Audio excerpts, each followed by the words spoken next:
Hello and welcome. Good afternoon, good morning, good evening, wherever you're joining us from. Welcome back to the Lightemup Lounge. It's Wednesday, time for another exciting conversation, time for another very special guest, time for great cigars to be shared with family and friends. We're very close to the holidays. I know people are getting in the festive mood, and next week we will host our cigar family Christmas here at the Lightemup Lounge with all of the icons of the industry, our previous guests, our family and friends.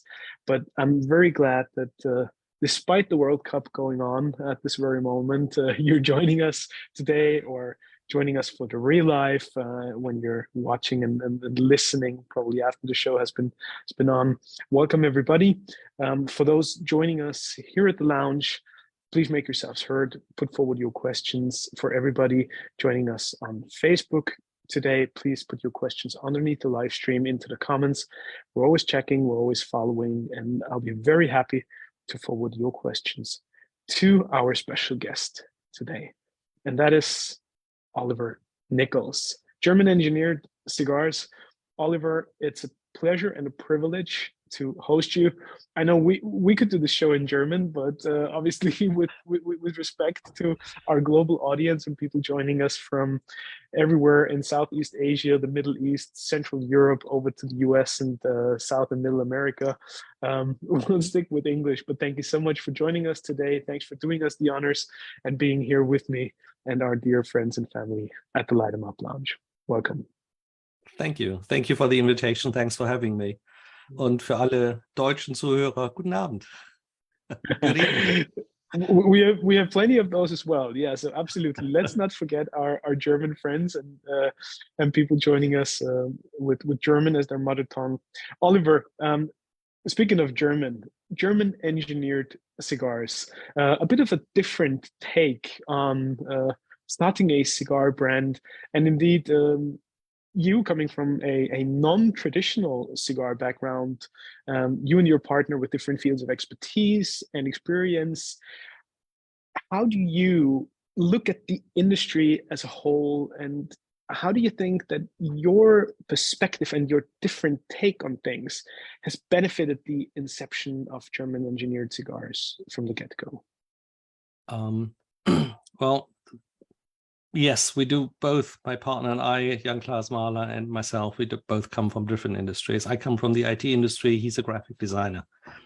And we love to smoke cigars. And a few years ago, we were just thinking of what can we do? Is there any market that we can change or that we can get into? And we came to cigars. And we looked at the market, and what we found is there are lots and lots of great cigar brands. Lots of great stuff.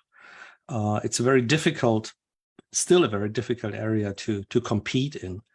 Yeah, although many people think, yeah, I just start a hobby. I just start with cigars because I love cigars. But it's still a very competitive market.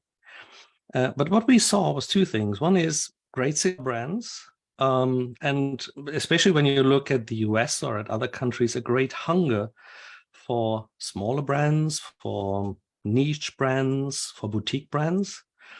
And also we found that there was, at the time, that was 2016, 2015, 2016. At that time, there was actually no brand in the market that represented a modern lifestyle, very traditional, somewhere like Camacho, the tough guys, but a lot of very traditional brands in the market.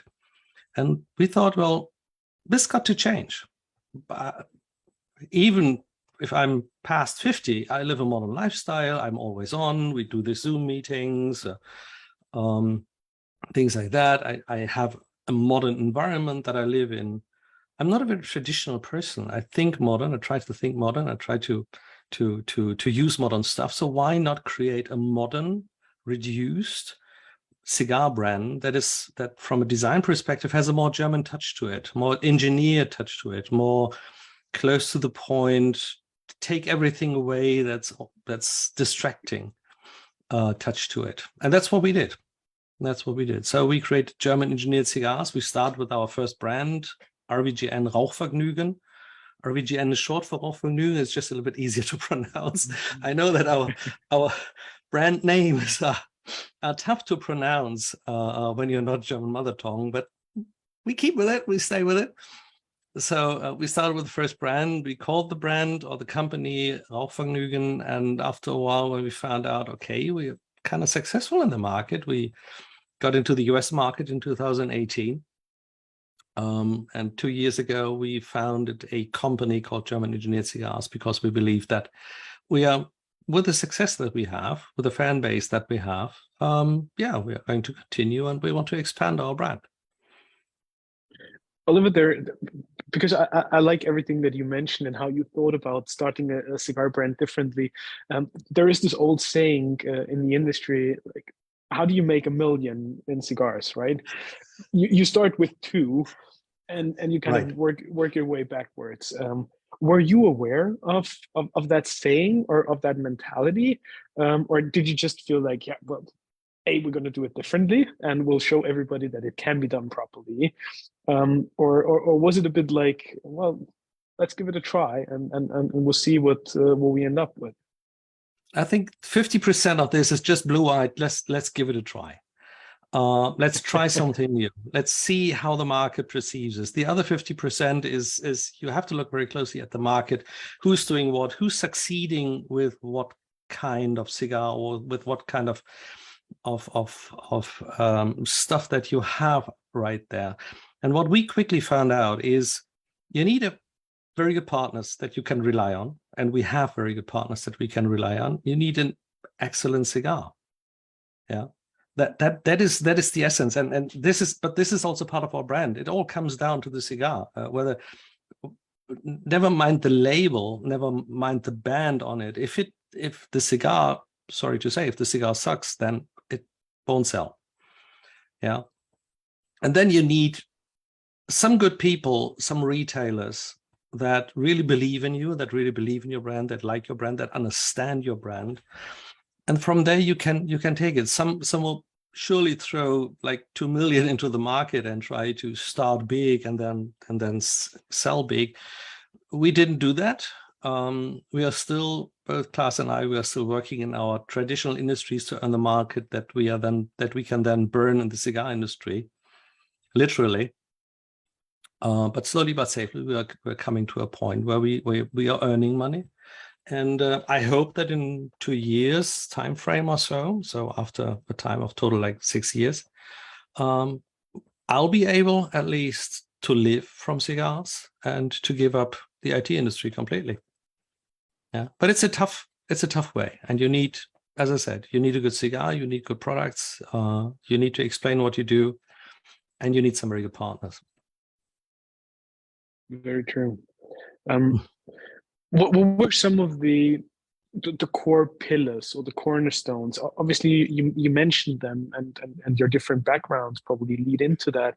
But also with German Engineered Cigars, you put curiosity, trust in science, respect and responsibility first. How did you build the foundation for what initially Rauchvergnügen and then German Engineered Cigars should ultimately become? And how easy was it for you to implement those, especially the modernist appeal and the modernist element, given that the cigar industry is such a traditional, old school and old-fashioned industry in many ways? And I'm not saying this disrespectful, but by all means, yeah. we love the industry for that. But it seems like that there's a bit of a discrepancy there, and I'm curious as to how you approached overcoming that. I think that a lot of things is just experimenting with courage. We are experimenting a lot. We have changed our brand a lot in the past 3 years or so. We changed packaging, partly because of COVID, of the cost of packaging or of the cost of transport. That was an issue. We also changed. First we started producing cigars in the Dominican Republic. Now we came up with 2 new blends that are made in Nicaragua. Mm-hmm. So we joined forces with Claudio Scroy as our master blender. and he does great stuff. I only can say that he does great stuff. So, and he helps us a lot with these things. But coming back to that, we said we do things differently, and then we keep it to it. We said we reduce our brand. So we reduced it. We thought about everything that could go away. But on the other hand, we also thought about everything that we need to add to explain it to the client. And this is something, last time I was at Industrial Cigars, we had an event and somebody told me, you're one of us. You're not in your ivory tower, you're one of us. And this was the greatest compliment that I could get as a brand owner. Because what we believe, for example, is everybody who's not an absolute cigar expert has a big trouble to choose for the correct cigar, for a good cigar in a store. Yeah, you stand in front of these shelves with lots and lots of different cigar brands, different cigar formats, and you have no idea. You have no idea. Maybe they tell you it's a medium, okay, or a light. Maybe they tell you the tobacco that's in there, but you still have no idea, will I like it or not? So what we thought, let's make it easy for people. And this is why we developed those descriptions for our cigars. Like, for example, for Rauchvergnügen, we started it. We said, yeah, we tell you exactly what the blend is. It's made in the Dominicans. This and this tobacco is in there, but the aromatic experience is different. The aromatic experience is you are in a race car, in an open race car, coursing around the Nürburgring racetrack, which goes all through the forest in Germany, on a beautiful Sunday morning. Yeah. Now suddenly you get an idea of what the cigar might taste like, what aromas you are confronted with, besides rubber and gas and tar. But it's wooden, it's moist forest, it's alpine herbs, a little bit of ginger, a little bit of pepper, yeah, things like that. And you also know that this cigar is taking turns while you smoke it. Yeah, so some of them it's a medium blend. Some of them already told me, well, that was one turn too many, so I put it away. Yeah, but it's just the Nürburgring feeling. Yeah, and we believe that these things, together with the reduced brand, help people actually choose our cigars and get something out of it that they might not get from other cigars. Yeah, so we are looking at things differently. We are trying to really take a client perspective, both from a retailer perspective and also from a customer perspective, and try to make it easy to decide pro our cigars. Would you say that in this regards, it's actually helpful not coming from a traditional cigar or tobacco background, because you just have that experience as a customer first when you walk into a retail shop, or the way you light and enjoy your cigar. There's different things probably in the back of your mind and the way you evaluate the whole experience, which you can then reverse engineer and pour back into your own product. On the one hand, yes, it is helpful. When it comes to developing a new brand, it is certainly helpful to bring in a different perspective. On the other hand, yeah, we made those beginners' mistakes that probably everybody does. Like our package in the beginning, we made boxes in Germany. But they were very expensive, and then the shipping was very expensive, and with COVID latest, it killed us. So we had to change things there in this environment.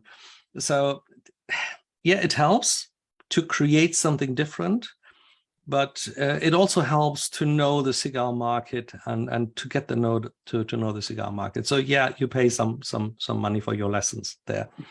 We did. we certainly did.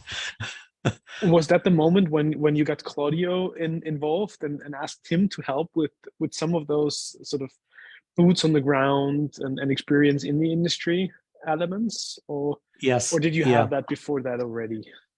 Oh, well, partly we had that before, but in the end we were looking for someone in the industry, and we also looked for someone to create new blends for us, because we wanted to stand on several legs.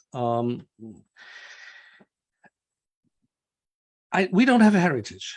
We don't have a heritage that other cigar companies have in this business. So we can decide freely where we get our cigars from. And we said, okay, in the moment, our heritage, 6-year heritage, is Dominican Republic. But this is not a heritage. It was just a good coincidence that brought us to Intercigar. And Maurice, our cigar maker in the Dominicans, he's a great guy. He helped us a lot. He helped us a lot starting our business. But we said, okay, let's look into other areas too. Let's look into Nicaragua, maybe Honduras, etc. So we were looking for a second leg to stand on, and we heard around, and then came Claudio, and then came Nicaragua, and then came the factory fire in the Dominicans. That meant that Maurice's factory, together with Henderson Ventura, burned down completely. And we were glad that we had the second leg. Yeah, because okay, now Maurice, he really brought it up back again extremely quickly. Like he needed 6 weeks to get his premium cigar production back up and running again, and he is already producing new formats, new testers for us. But it could have been also much differently. Yeah, there are others who really had to stop producing certain cigar brands, and so we were happy that we had several legs to stand on. And this is certainly something. On the one hand, it was a bit of coincidence, but on the other hand, as I said, it was at a point when Claudio came into the business, and he helped us a lot. He helped us a lot with his experience, and he also helped us a lot with his contacts, so that we are working in Nicaragua. We're working with Victor Calvo now as our producer, and he's making fantastic cigars, fantastic quality. So he's a great partner. Claudio helped us a lot with that. So yeah, you need the experience, but you are allowed to make mistakes, but sometimes you really have to pay for them. Oliver, maybe you can share a bit of real honest feedback into when you start a brand from scratch without a lot of experience in the Dominican, Honduras, Nicaragua. How do these initial conversations look like, or how do you feel that you were seen and treated as potential new customers by some of the factory? Because I can just imagine the amount of people and sometimes real gringos, as they always say, with a big watch and a big dream, showing up at the factory in the Dominican and approaching the cigar makers and telling them, well, I'm going to start the next, Arturo Fuente or what have you brand, and become incredibly successful. And they're probably loving behind their hands and behind the scenes, and then say like, yeah, here's another one, right? So what do some of those initial conversations look like, and how did you feel in that particular situation? I think the first interesting conversation we had was actually here in Germany with some friends. First of all, thinking about what do we want to do? Do we really want to become the next Arturo Fuente or AJ or whoever? Or do we want to start small, maybe grow small and see what comes out of it? Because we weren't getting into this business with a whole bunch of money. And the next discussion was, interestingly, you need to find someone who makes cigars for you and in quantities that you don't have to buy 20,000 each at the beginning. Yeah. So with Maurice, we found someone who said, yeah, okay, I can produce like 5,000, 4,000, 5,000, 6,000 for you. No problem. So you can start small. And then you go to the trade shows. For us, it's we deliberately wanted to go to the US market with our brand, target the US market with our brand, because boutique cigars in Germany is a completely different business. It is very, very difficult due to the prices that we have here, and that the retailer cannot sell cigars off. So we wanted to go to the US market. It's a younger market, and it's a market that's open for boutique cigars. So we went to the trade shows and we talked to a lot of people. Simply did that. We talked to a lot of retailers. We talked to a lot of people. We explained it. I visited a lot of retailers in the US, talked to them, showed them the brand, showed them the idea, showed them the blend, and tried to soak in knowledge as much as I could. But two things really got me hooked. One is you really have to listen to the retailers. They often tell you, yeah, I like your brand, we can do this, but I need, for example, I need the right formats. Yeah, don't get too extreme with the formats. I need something like a Robusto and a Toro, period. Yeah, because that sells. That sells. When you do a new brand, do something special, but do formats that sell. And don't go too extreme in the flavor, to the left, to the left, to the right, to the left. Don't go too extreme in areas like extremely strong cigars or something like that. Only that you like it, probably, or extremely light cigars. Only that you like it does not mean it sells. Yeah, we found that, for example, we made a one of our first cigars was a Monte Cristo A format. We call it 64 cubic centimeters. Rauchvergnügen, a true Monte Cristo A, 9.75 by 47. Wonderful cigar, I tell you. It's a fantastic cigar. 2 hours of real pleasure, 2 hours. It's a perfect cigar because you have to have somebody who knows how to roll cigars to make this thing. It didn't sell. It simply didn't sell. Yeah, so we stopped doing it. We still have some in stock. We still sell them. We sell them until they're gone. And yeah, it's so special that it doesn't sell in the market. Yeah, and this is something that you learn when you talk with people, when you talk with the retailers, and also talk with the producers. Talking about that, Oliver, how much do you think a brand can dictate in the most positive sense and clearly give the customer a direction showing what the brand is all about and what you try to achieve compared to following the feedback from the market and trying to create the cigar that people will like? I think for me, a very important point is the flavor, and it's the flavor profile of the cigar. I know a lot of cigar manufacturers who have their own tobacco, who grow their own tobacco. So they produce the tobacco and they produce the cigar. That means that most of their cigars have a certain flavor profile. For me, I might like it, I might not like it. But if I like it, then it is always a name or I come back to. It gives me a certain security. If I stand in this huge humidor and not knowing what I buy, then I probably buy something that I know, buy a brand that I know. And even if they don't have the certain blend that I prefer with them, I will probably go to one of their blends as a fallback position. And this is not dictatorship. It's not something that pushes the market in a certain direction, but pushes me as a client or as a smoker into a direction. And I say, this gives me security. The flavor profile gives me security. I think in Germany, you've got a lot of influence from Cuban cigars. Also in other European countries, in Spain, etc., and in Switzerland, you still have a lot of influence of Cuban cigars, although the Cuban cigar market has completely changed with a price hike, things like that. I don't know if any cigar brand dominates the market in a way that nobody gets around it. There is always an alternative. Yeah, you've got some big names in the market. You've got Davidoff. You've got the Fuentes and others, but they are, in a way, they're not dominating the market. There's always an alternative for you, and that's a good thing in the cigar market.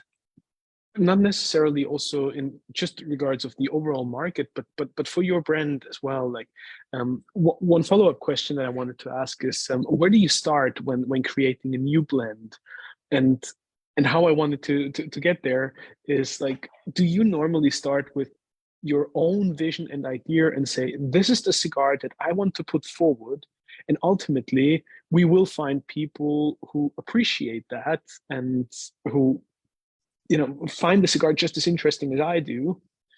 Or do you try to take all the feedback from the market and then try to tailor a cigar to people's expectations? And I believe here on the show, when talking to different manufacturers and brand owners, we get a bit of both sides, where certain people are very clear and strict and they say, well, look, I want to do this cigar with this particular tobacco, and then whoever enjoys that experience, welcome to the party. Whereas others seem to be way more open to market feedback and then try to create cigars that will stick. We start with the story. We start with thinking about what kind of direction should the cigar take, first of all. Like, for example, when we developed Raumzeit. Raumzeit is a cigar where we said, okay, this is our second blend. The first blend is a medium bodied smoke, but it does not have any sweetness in it.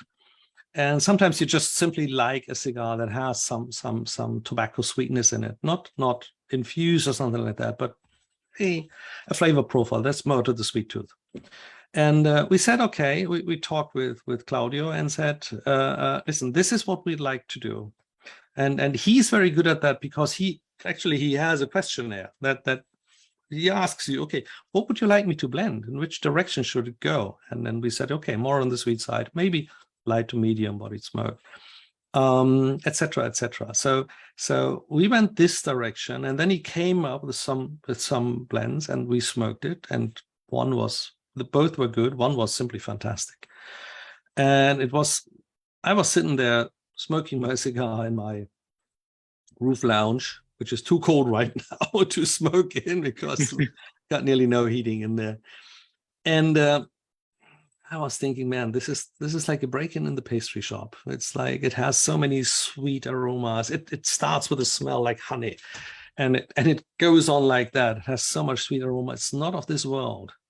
Never smoked a cigar like that. And then slowly but safely, the story of the cigar, the aromatic story of the cigar, took form. And that was, you're in a spaceship far beyond the next galaxy, and your friendly android serves cake. Now you get an idea what I experienced at that moment. Yeah. And then we went on and produced it and hoped that people would like it. And because when you ask 5 people in the industry, what do you like? You get like 7 answers, maybe 9. Yeah. So there are so many different tastes from you. If I ask everybody, what is your favorite cigar, I will probably get it completely different. I cannot solve that problem. I cannot solve that riddle.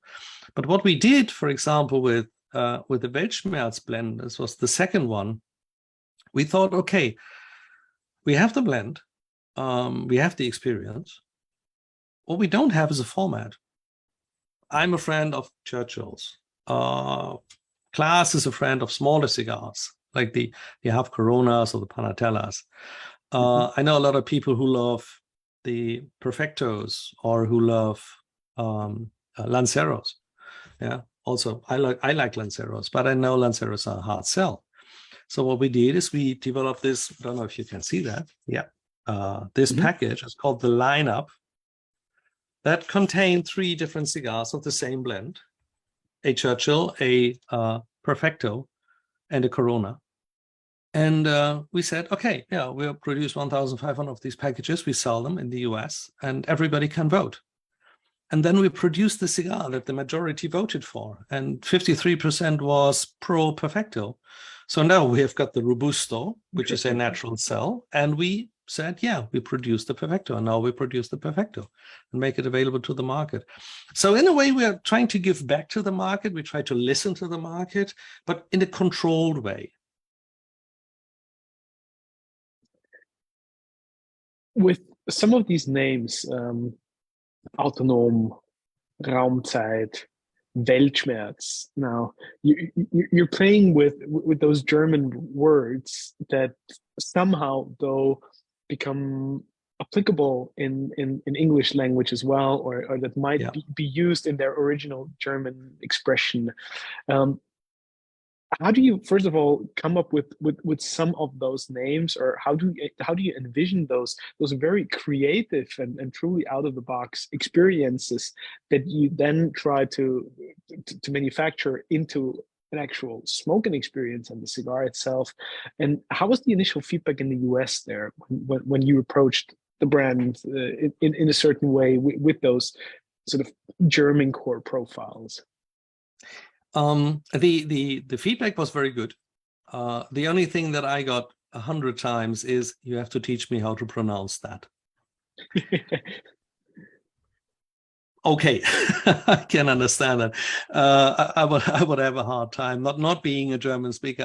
I would have I would have a hard time too to pronounce those German names. And this is why we sometimes help with the coloring or with RVGN for Rauchvergnügen. But it's I think most people see it as fun because it's kind of exotic, and it's also it's part of the development process of the cigar. When we developed Weltschmerz, we called it a cigar for the darker darker moments in life. So the idea was I'm here, I'm sitting at my desk. I just finished my week or my work day, and it was terrible. It was a shit day. The only thing I want is I want a cigar, I want a drink, and don't want to talk with anybody. I don't want to talk about positive thinking. I just want to smoke a cigar and indulge myself in the sorrow of life, in Weltschmerz, because that it is, that it is the deep sorrow and feeling for the pain of the world. And when we did this, we also said, okay, I want to have a black cigar or a dark cigar. I want to have a dark band, a black band, and I want to have a dark box. So it's a completely dark brand. Yeah, and this we're going to do this very soon. The first edition of the box is still gray and black. We're just working on new boxes and stuff, so it will be completely black then, the box. And it has this. Some of you may already have seen it. It has this glow in the dark band. So the name Weltschmerz glows in the dark. This is really something where we say, okay, it's for the dark moments, and it's part of the development process.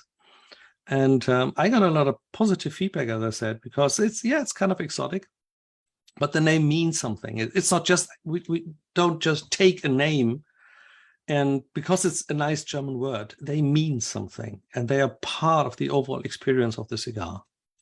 So yeah, it looks like people like it. I certainly feel so, and you've gotten a lot of attention, I feel, in the US. Obviously, you're present at the PCA every year, so that definitely helps a lot. You're working with great partners. You mentioned an industrial there, and I also feel and agree that it's probably part of the charm of the brand when you have some issues sometimes with pronouncing one of those names, but then again, you know it's part of the German part of the brand, and you give it a very positive connotation with the whole engineering, where everybody knows or still thinks that the German engineers are the best in the world, and that certainly helps in that sense. So, yeah. Yeah, the engineering is certainly one of the topics. For us, it means something. For us, it's not just a claim. But give you a simple example, when you make cigars and you have the wrapper and the filler together, then the cigar gets tested for the draw. And our factory in Nicaragua, for example, they test each and every cigar. They do not just put out some samples and try it during the production whether it works. They test each and every cigar for the draw. So you can be sure that there is no cigar that does not have any draw. And for us, it is important to work with these partners. You can't engineer a cigar normally, but you can improve the production a little bit towards German engineering standards. And what we do is we engineer the taste and the aromatic experience. And this is certainly some kind of engineering that we do. And in the end, it comes down to, yes, I admit we're working very much on a good German image here. And also what I find interesting, I mean, German engineered, you have in the name and you speak about the engineering. On the other hand, though, the brand is very, very experiential in the sense that it's all about that emotional element of the way you describe some of those experiences. That goes right here.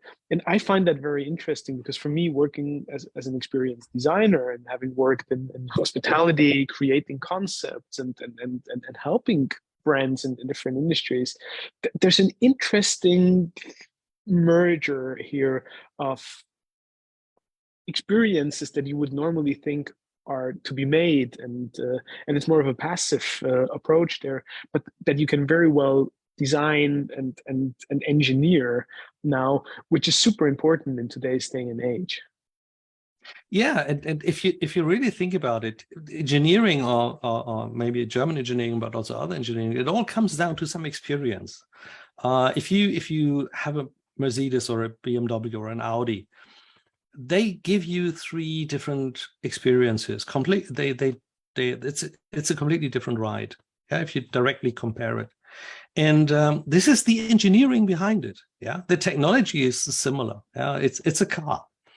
Yeah, but at most of the interior of the car is probably made by Bosch, but the engineers are telling the designers and are telling the people at Bosch and the other companies that work with the car how it shall feel, what the experience is. And this is what we are trying to pick up. And for us, it's on the one hand, it's an aromatic experience, certainly with cigars, but it's also something like the experience of the band. I have one of those small, see the small Rauchvergnügen here, the band that you see. This is a paper, but it doesn't feel like paper. It feels like plastic. It's a semi-transparent paper that feels like plastic, but it's paper. Yeah, so you can compost it. It's not like plastic, but it feels differently. Yeah, and it's not like the traditional bands that are in the market, which is basically paper that is embossed and printed. But this is just a paper that feels like plastic, very strong, but it is just printed. Yeah. And this is what we're trying to do. We're trying to give you an experience, a total experience, a haptic experience.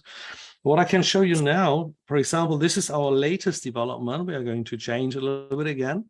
We're going we have developed new stuff.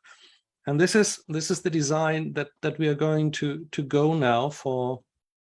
Interesting. For example. So we have an additional band here that shows a little bit. It's image, you probably can't see that now. It shows a little bit a car on the Nürburgring. It gives you the impression, and it tells you. It says on the band. It says the aromatic experience of the cigar. So you come into the store. And you see this box with these cigars, and you can read what is the aromatic experience of the cigar.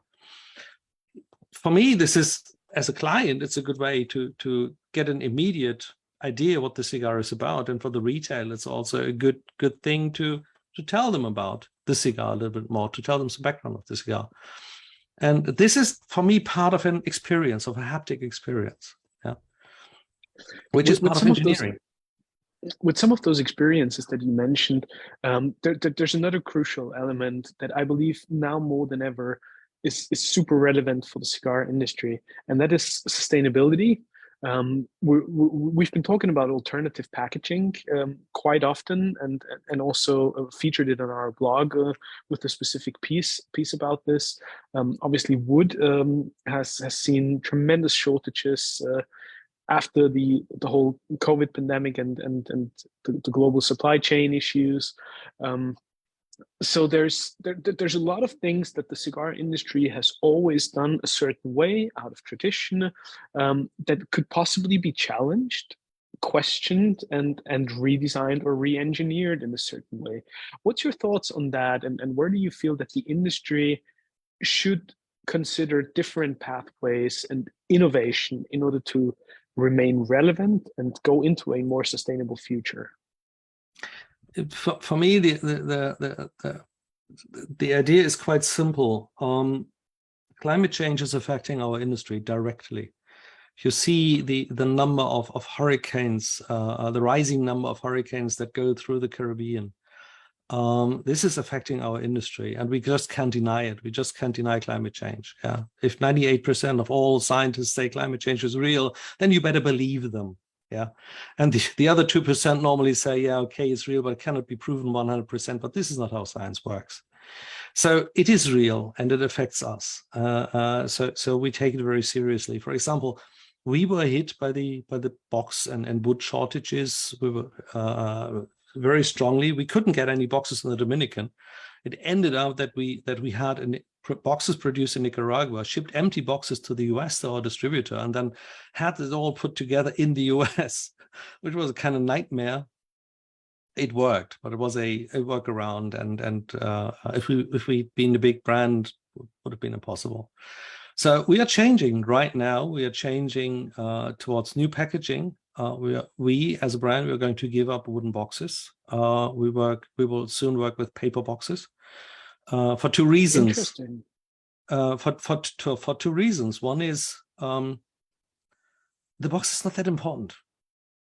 I believe the box is not that important. Yeah, it's a great feeling to have one of those lacked those shiny, heavy wooden boxes in your hand. This is a great feeling, especially when I collect boxes. But we are not a brand where people really collect boxes. We are a brand where most people come into the shop, buy 1, 2, 3, maybe 5 cigars, but they don't buy full boxes. And even if the box is nice enough, then it can be a paper box. So we are switching completely to paper boxes. One, easier to produce, better for the environment, less transport costs, less CO2 on the transport, things like that. And what we also did, we already sold about 50% of our cigars are sold in bundles. So what we did is we said, okay, dear retailer, buy boxes or buy one box and then buy bundles. And we give them a discount on the bundles because we said, yeah, if you don't need additional boxes, just buy the bundles. It helps both of us. We save the money for the box and you save a little bit on the wholesale price. Yeah, to make them buy bundles and refill the boxes that they have. Also, we offer racks, those trays, those large trays, gray trays, with our brand. So if they say, okay, we buy a certain stock of cigars in the beginning, we say, yeah, if you don't need the boxes, buy bundles, and we ship you a rack for free, and we get rid of the boxes. It's one of the points. Like a display tray for the retailers. Yep. Yeah, it's a display tray in gray with German Engineered Cigars printed on it, and it looks good. And yeah, we need to reduce as much as we can, and this is what we are working on. It's still not perfect. Any pushbacks there? No, not yet, not yet. We'll see how the paper box works, whether we'll have pushbacks there. But I believe in the end, people will say it's a good idea, and if they see the box, we are just in the last stages of development, and we want to show the box at TPE in Las Vegas in February, and then go into the market with it. And I think that people will simply like it.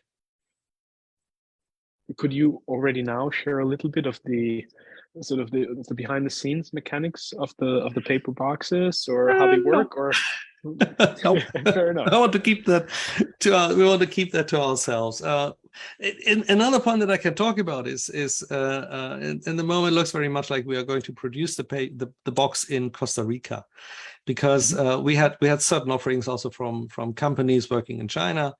But in the end, then it comes to shipping empty boxes or shipping, empty packages from China to Nicaragua, have them packed, and then ship them to the US or to India or to wherever. And it adds up. It adds up transport costs, and it adds up for the environment. And we said, no, if we find somebody in the vicinity of Nicaragua or in Costa Rica, then it's easier and it's better. It looks like we are successful with that. What other points do you feel like the industry as a whole should take into consideration more, or where could some of your modernist and sometimes disruptive thinking could help the industry to grow and evolve? I think if the industry as a whole was more aware of how much climate change endangers our product and the stuff we love, tobacco, cigars, then it could do a much better effort to teach the consumer about it. Yeah, I think people are just afraid of sometimes talking as it is, because many people deny climate change, or many people say it's a hoax, or many people say, well, it's snowing outside. This is not global warming. Well, it is. It'll be fine. Yeah, and this and I think if the whole industry that depends on a specific climate in a specific region of the world, that depends on the availability of large unhurt leaves for wrappers. Yeah, I think we should all look a little bit deeper into what we do, and look a little bit and maybe teach our consumers a bit better about it. This is something that I believe. Other than that, I think there are a lot of great minds in the industry. I met a lot of great people in the industry. They have a lot of great ideas into which direction they take, different directions that they take. It's a kind of race, coming up with new ideas, hoping that not other people have these new ideas before us. But there are great people in the industry, so I'm quite positive. Specifically, do you work with some of those other companies and brands to even do more there, or do better as a whole industry? I've always been fascinated, when Elon Musk, for example, said that, we're just going to put out all the intel and all the information of what we do with Tesla and make it publicly available, so that pretty much everybody can copy it, and we're trying to do something for the better of the entire industry, the planet, and share, much rather than keeping secrets for yourself and trying to protect what's there, but try everybody to evolve and grow. We're too small to do this. I would love to do that. As I said, I'm originally from the IT industry, but I've worked in marketing for many years in the IT industry. I would love to help other companies doing things differently, but as a company, we are still too small to be approached for new ideas from other companies. Maybe that's going to change. I hope in the next few years that is going to change. I'd be happy to do that. Happy to work with other companies and develop new things. But other than that, I mean, the stuff that we have on the market is open. Yeah, it's an open book. People can buy our cigars, can talk to us, can talk how we make our cigars, can talk about our ideas with us, and see the ideas. And if they copy it, for me, it's a compliment. Yeah, I'm not angry about if somebody copies my ideas. Why? It's a great compliment if somebody copies, especially if the bigger companies copy what we do. I couldn't agree more with that. You have to earn that respect, and to be copied is a great sign of recognition, certainly. Oliver, we had a question from one of our viewers over on Facebook, Rich Jordan. He really appreciated the car analogy, and he said we should ask you about the Kentron hashtag 42K project. So can you elaborate a little bit on that and share some of the insights there with us? Yeah, that was a really crazy idea. And it was a showcase about our brand. The idea was we wanted to create an ashtray. And we wanted to take the ashtray out of the ashtray. We said, okay, an ashtray is it's not an ashtray. Yeah, normally you have a bin on the table where all the ash and all the old cigars go in. But this is not what should be there. Normally, it should be something like a little like a fireplace in the middle of the table, or something that combines people, that combines thoughts, that brings in new thoughts. And we have this 3D printing stuff here in Germany. We've got some extremely good companies that do 3D printing and also metal 3D printing. And we work with a startup company here, and we said we'd like to do an ashtray, and they helped us creating it. I don't have it here right now. I can't show it, but they helped us creating an ashtray in metal 3D printing, and it is an ashtray that is yay size, that high, and it is, when they developed it, it can only be done in metal 3D printing because you can look through it There is a part in the middle that holds the ash and holds the cigars. And then we were having trouble to find a company who can make it. We had to talk to the guys who developed those 3D metal printing machines and ask them, do you have a machine that can print it? And they said, tricky, we'll try. And they tried it and it worked. It prints 8 hours. It has more than 2,300 layers. Metal 3D printing is done in layers. What you do is you put a layer of metal powder on a tray, and then a laser comes and melts the metal powder where the structure should be. Then the next layer comes, lasers again, etc., etc. And so it needed 2,300 layers only to print this ashtray. As I said, 8 hours, and it was a fantastic piece of, or it still is a fantastic piece of technology. The downside is, okay, we needed a package then. I talked to a friend of mine. He's a master cabinet maker in Munich. He made us a humidor as a package, more or less, handmade humidor made in Germany. And the downside was the whole package then retails at about $18,000. So we haven't found any client yet who buys that. So if anybody is around here having like 20 grand to spare, I'd have an idea. Yeah, Christmas is just around the corner, so but let me show you the tiny little one. It's not an ashtray, but what we did is, as a small piece of experiment, is this. This is a cigar rest, right? This is a cigar rest, small cigar stand. It has the same structure. This is a filament. This is a plastic. So it's not made in metal, it's made in plastic.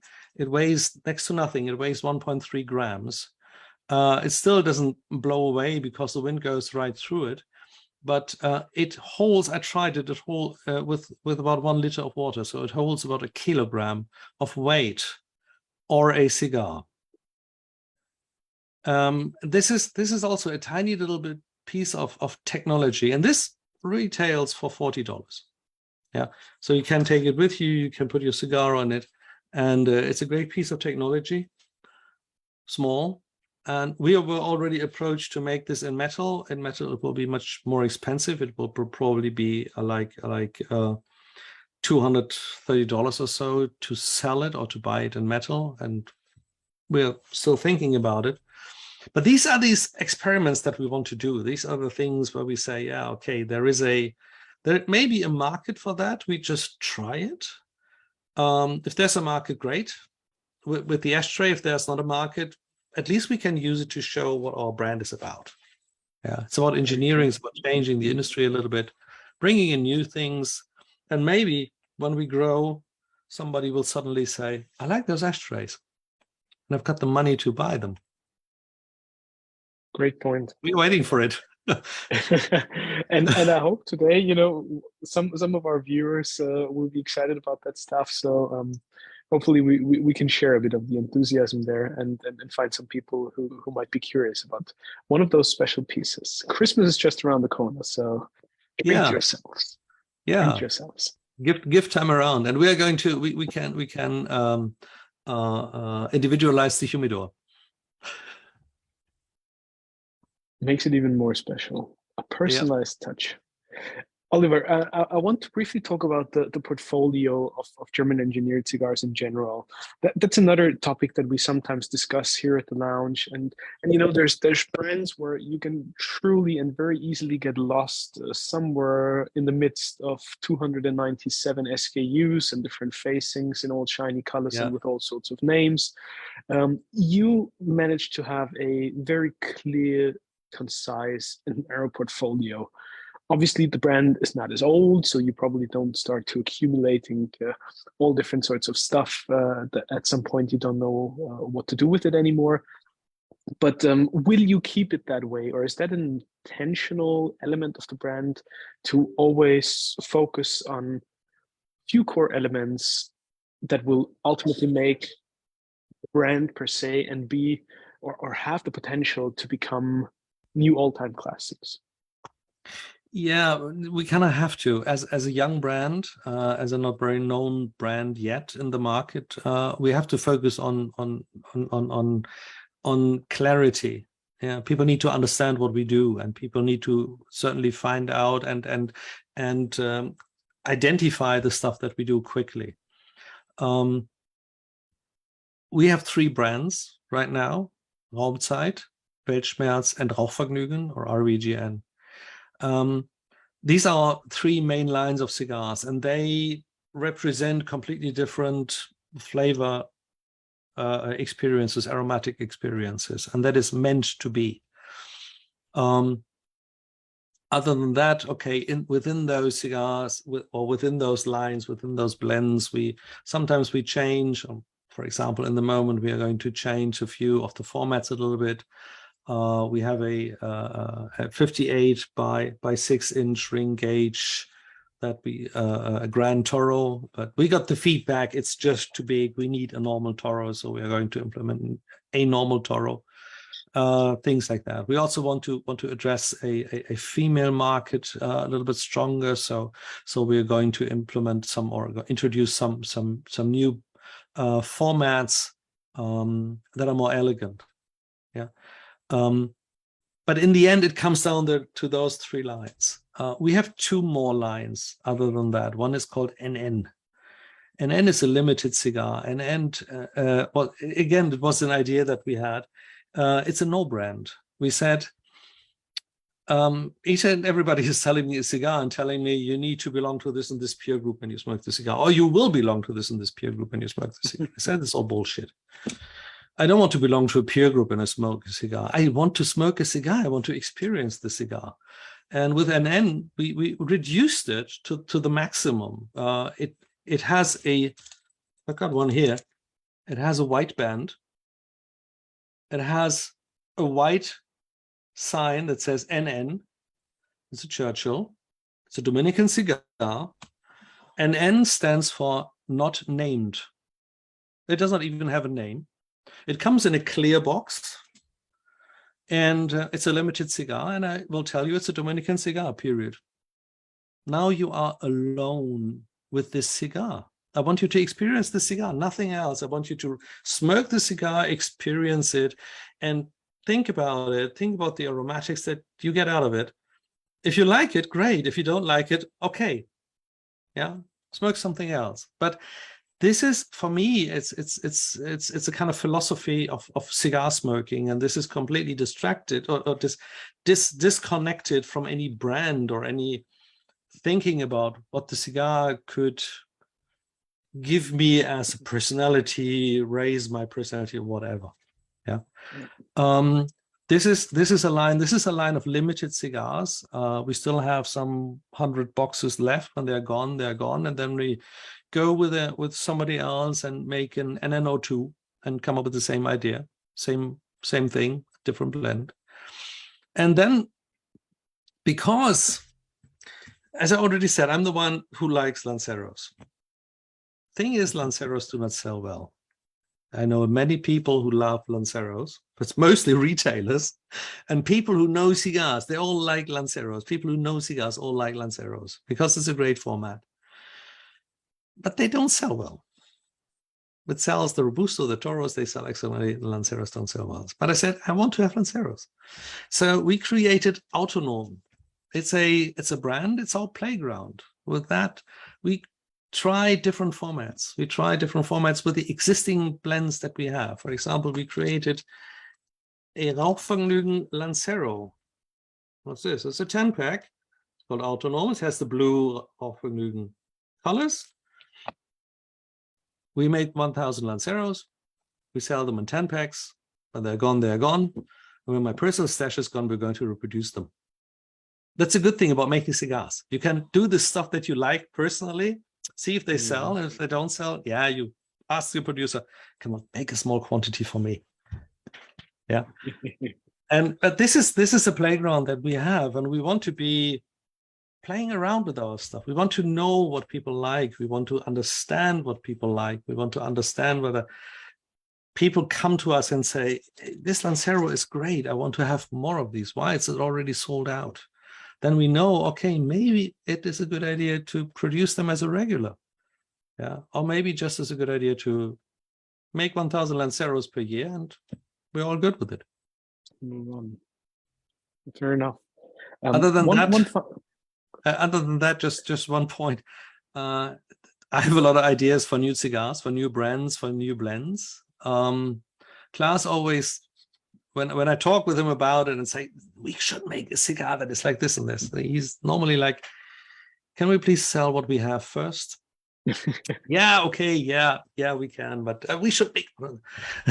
So we'll probably come up with new major lines of cigars in the near future.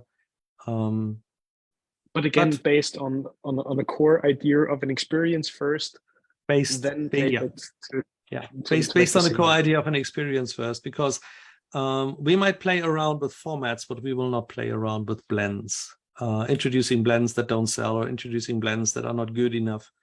Yeah. So this is what we see. It's a little bit like comparing it to the car industry again. They used to have a lot of years to develop new cars, and this is the way we want to do it as well. Excellent. Great to hear. Ian, question for me. Hi, Oliver. Really enjoying this, and thank you. I'm a big fan of Claudio's cigars at Mombacho, and I was sorry when he left there, but I'm glad he's now working with you. And I was always impressed that he talked about the cigars being balanced and getting things like the pH right and making sure that they smoke well. I had a question though. He, I think, was doing sort of cosechas, particular years. Have you got any thoughts about doing cigars which have tobacco from a particular year, or are you just doing your the 3 brands that you mentioned? We would love to do things like that. We would also love to do cigars that have been aged for several years before they are being sold. But we are simply too small for that in the moment. This is something that we'll look at in the future. Actually, I just when I was at Industrial Cigars last week, I brought them a small pack, 15 cigars of the Rauchvergnügen Monte Cristo A format, or Rauchvergnügen A format cigars. And that was one of first test batches that I got, was from 2016. Was lying in my humidor since 2016, and I didn't smoke them. So I brought them with me, and I said, okay, I'll put these on the table. I'd like you to sell them, and the money that goes or comes out of it will please go completely to a good cause. And I knew they had a toys run for kids in the area for Christmas. So we said we put the money into the good cause. And by the way, with this activity, we can find out, for example, how the Rauchvergnügen blend ages. And it aged well. I got very good feedback from the cigars. So now we know that for example, this blend has a good possibility to age. But this is more or less by accident. And as I said, I love to do things like that. But it is always an investment. And it is then also might then also be a difficulty to get the right tobacco because we are not creating large quantities, still not. Yeah. And is Victor Calvo doing all your cigars in Nicaragua? Sorry, come again? Is Victor Calvo doing all your cigars in Nicaragua? Yes, he does. I've been to Puro Sabor and been to the farm there, and they're not. You can't get them in the UK, and they're not that easy to find in the States. I've found. I haven't seen them. Right. But I enjoyed them. I only had a few, but those I have had, I enjoyed.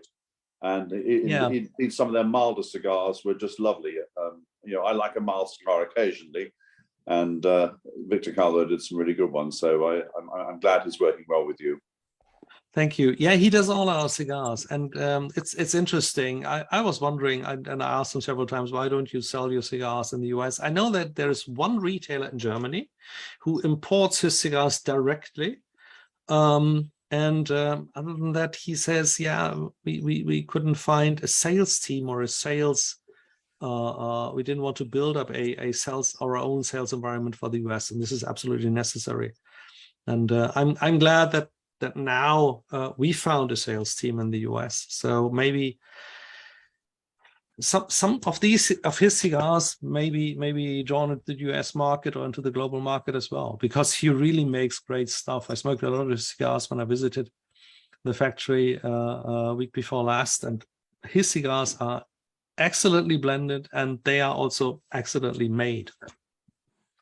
I was in the States a couple of months ago, but I hadn't heard about you, otherwise I'd have tried some. But next time I'll try and get some. Thank you very much. Thank you.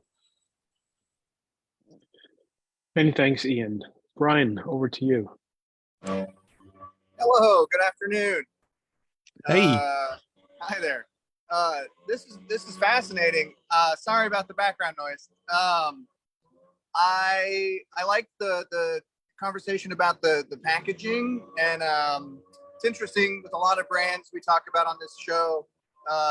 It's all about the packaging and how it looks, and the band and the box tells a story, and you want to read why is it named that, and what was the idea behind it, and the meaning behind the name of it, and all these stories. And I like the simplicity, how you're saying it's a band, and your idea is you just want to have them taste it, and that's what it's supposed to be. It's supposed to be just about the cigar itself, and not all this hoopla.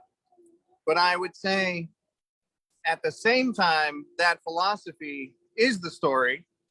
So it's like a back door. It's a cheat. You're doing it without doing it, which is kind of brilliant. It's like, you know, how grunge wears flannels and Converse, which is not a style, but then it becomes a style, you know? Right. So somehow I need to get you. Right. So right. in the end, I need to get to buy them. I need to get you to buy them. So yeah, it is a little bit of a cheat, but when you look at the brand itself, it is very reduced. We try to give it a reduced design and to stick to the facts and not put something in it that it's not. Yeah, that's really great. So I have a quick question. I'm always curious, being a very sort of not a cultured American. What would you say, aside from cost, because that always seems to factor in with these types of questions, what's the biggest difference between the German culture of smoking and the kind of world and society around it versus America, or even maybe just Europe versus America in your mind? I think there are two main differences. One is the US market is much younger. I read a statistic, and that is certainly true, that the average US cigar smoker is 10 years younger than the average European or German cigar smoker. And it shows. Cigar smoking here in Germany, I would not go so far and say it's an old man sports, but yeah, the people are a little bit they're a little bit older, and they are open to new stuff, but not as much as the US are. And I think this is the second point that I like very much about the US. You're just open for new stuff, and you try new stuff. And what I overwhelmed me. I've been to the US many times. I worked for a long time, 20 years, for a US company. I worked for IBM. And now in the IT industry, I still work for a US company. But what always overwhelmed me when I came to these trade shows is the warm-hearted welcome that I get. Yeah, I come with a new cigar brand, and you give me every impression that this is a good idea. Yeah, and this is something that I love. And what I also loved, and this is what I did not expect, is the small cigar brands, they help each other. They support each other, because they say, the small boutique brands, they say, well, basically, you're not my competition. The big guys, they are my competition. I take a tiny little bit of share from the big guys. I'm not taking a share from you.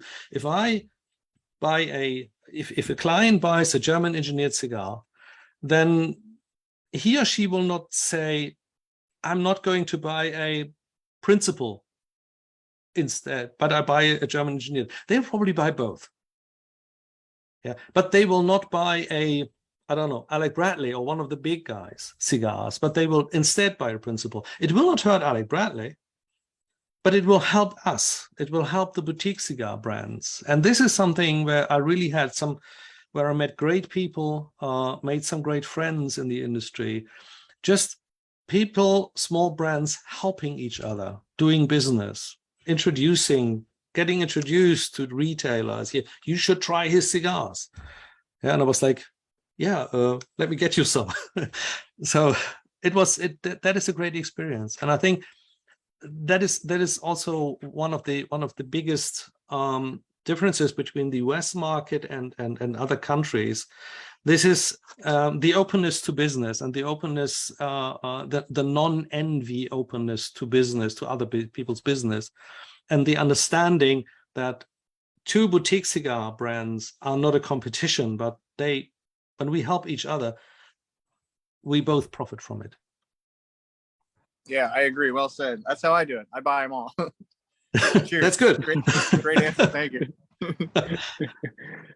Brian, many thanks for the question. And Oliver, indeed, it's fascinating to hear that approach and very refreshing to see just how you think about the industry in general, how you decided to bring forth a different take on things. And I certainly believe you're doing so with a lot of elegance and finesse and ingenuity.